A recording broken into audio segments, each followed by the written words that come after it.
Lupita et son amie Iris l'intello. Iris est une petite fille timide, intelligente et sensible. Elle vit dans les livres qu'elle collectionne et bichonne. Les mots sont ses meilleurs camarades de jeu, surtout ceux qui parlent au cœur. Mais attention, c'est un secret. Le printemps arrive à petits pas et Lupita en profite pour cultiver son potager. Elle est si fière de ses plantations. Et oui, comment résister à toutes ces papayes chantantes, ces savoureux cœurs de laitue, ces tomates cerises dansantes et ces kiwis cheveux au vent? Notre chère tortue est occupée à gratouiller tranquillement la terre avec son râteau quand son amie Iris vient lui rendre visite. « Bonjour Lupita, dis donc, ils sont magnifiques tes cucurbita Peppo. Oh ma petite Iris, tu es déjà là. Que dis-tu? Coucou Rita, hello? Ah oui, je comprends, tu parles de mes citrouilles. Bien sûr, les cucurbita Peppo, comme les appellent les scientifiques. Je vois que tu as bien lu le dictionnaire des légumes que je t'ai offert. Alors voyons voir. Comment appelle-t-on par exemple, en langage savant, les asperges? Attends une seconde, dit Iris tout en s'asseyant sur un cajot de patates douces. Ah oui, je sais. On les appelle asparagus. Bravo Iris, la félicite Lupita, posant son râteau. Quel drôle de nom, n'est-ce pas? On dirait celui d'un empereur romain, bien entendu. Asparagus IV, grand copain de Julius Tomatus Césarus, s'écrie Iris blagueuse. Ah oui, je l'ai bien connu, dit Lupita, continuant la plaisanterie, ainsi que sa tante, la grosse Pastécus, et son petit cousin, Pamplemousse, sans oublier bien sûr le centurion, Haricotus Vertus, quel gugus, celui qui avait un chou-fleur pour bouclier. Lupita et Iris rient à gorge déployée en évoquant toutes ces salades romaines qui bien sûr n'existent que dans leur imagination. Encouragée par ce moment de complicité joyeuse, Iris avoue à son amie « Tu sais, Lupita, il n'y a qu'avec toi que je peux m'amuser comme ça. Quand je fais ces jeux de mots, mes copains de classe me regardent tout éberlués. Ils ne savent même pas de quoi je parle, soupire-t-elle. Ne t'inquiète pas, ma chère Iris. Quand j'étais une jeune tortue, personne ne comprenait mon langage, lui confie à son tour Lupita. Tu vois, j'avais inventé le tortuglish, le langage des petites tortues modèles. Par exemple, pour dire à une amie « Bonjour, ma chère tortue », je lui lançais « Elish, my tortulish ». Ou alors, pour lui proposer « Voudrais-tu encore un peu d'omelette de radis ?» je chantonnais « Willish, un little omeletting de radish ». Iris est vraiment ravie. C'est tellement divertissant d'entendre tous ces mots nouveaux. Lupita lui propose alors de l'accompagner pour aller cueillir ces merveilleuses et uniques pommes clochettes. À l'approche de l'arbre à pommes, Iris est stupéfaite. Elle n'a jamais vu de pommes aussi magnifiques. Elles sont bien grosses et bien rondes et portent sur la tête un petit chapeau avec 2 cloches. Si, s'il vous plaît, quelle coquette! On les entend rire tout doucement dans le vent. Iris, envoûtée par cette caressante mélodie et par le parfum sucré de l'arbre à pommes, ferme les yeux, prend une grande inspiration et se met à réciter « Ma petite pomme, je ne te connais pas, et pourtant quand je te vois, mon cœur fait bom-bom. Allez, descends de ton nid, viens dans mon panier, nous irons nous balader dans le jardin de mon ami. » « C'est fabuliche, ma chère Iris !» s'exclame Lupita. « Mais d'où viennent donc ces jolis vers ?»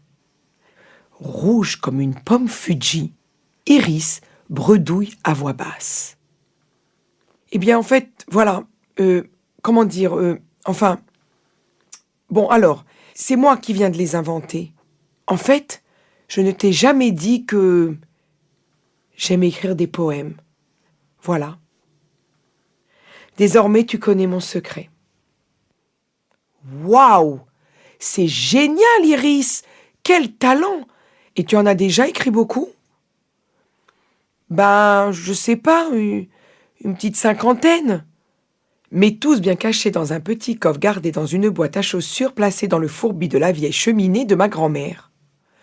Totalement impossible à trouver, se rassure Iris un peu inquiète.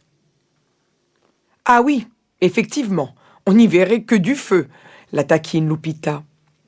Et dis-moi, tu voudrais bien m'en réciter un autre? Iris, les yeux brillants d'émotion, lui en déclame un, puis deux, puis trois, puis quatre. Les poèmes s'enchaînent et tout le potager semble à l'écoute. Les carottes paraissent se courber comme pour tendre l'oreille. Les fruits de la passion s'ouvrent pour ne pas en perdre une graine, et les citrons se pressent pour être aux premières loges de ce petit théâtre improvisé. « Mais comment écris-tu tous ces poèmes ?» demande Lupita curieuse. « Eh bien en fait, je ne sais pas si tu vas me croire, mais les mots viennent frapper à ma porte. J'essaie de les faire entrer un par un, mais oulala, ils sont tellement pressés, c'est la bousculade. Et ils sont si nombreux. Alors, je les invite à se prendre par la main, à se mettre en ligne, et voilà qu'apparaît un début de poème. Et soudain, d'autres mots tentent de se faufiler par la fenêtre, et puis d'autres par la cheminée. Et j'ai souvent du mal à leur trouver une place. Tiens, regarde, là maintenant, il y a les mots amitié, assis, tue-tête et chanter qui arrivent tous ensemble, à la queue leu-leu. Tu les vois, Lupita? Lupita opine du chef. C'est vrai, elle aussi voit venir une troupe de mots bien décidés à entrer dans la maison. Le mot fusée arrive à toute vitesse, crachant toute sa fumée au nez du mot pâquerette, qui lance un atchoum retentissant.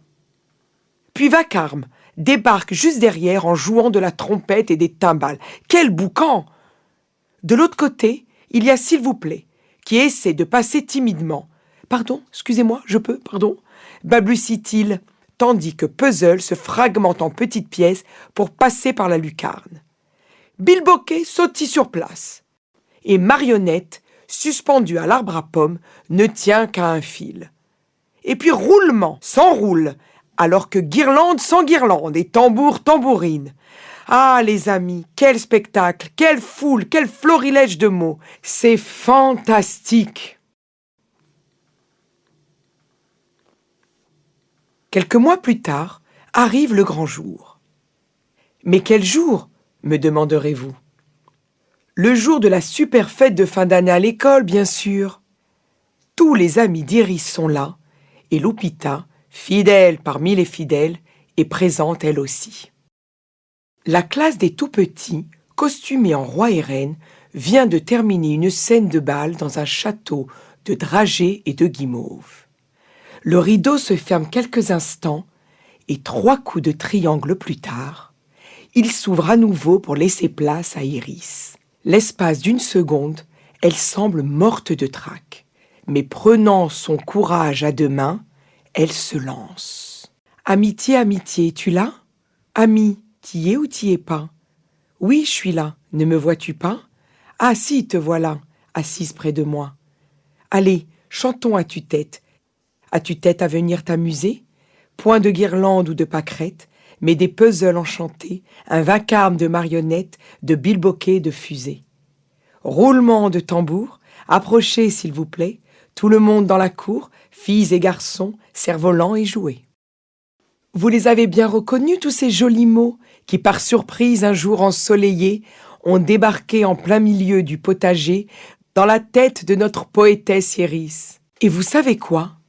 En ce grand jour, le poème d'Iris rencontre un immense succès. Toute la salle, pleine d'enthousiasme, se met à l'applaudir très fort. Bravo, bravo, bravo, bravo, bravo! Et au milieu de ce joyeux tintamarre, Iris entend la voix inimitable de Lupita qui s'écrie, très fière de son amie, « Merveillous, fantastisch, splending, bravish, hip hip hip, Iris !»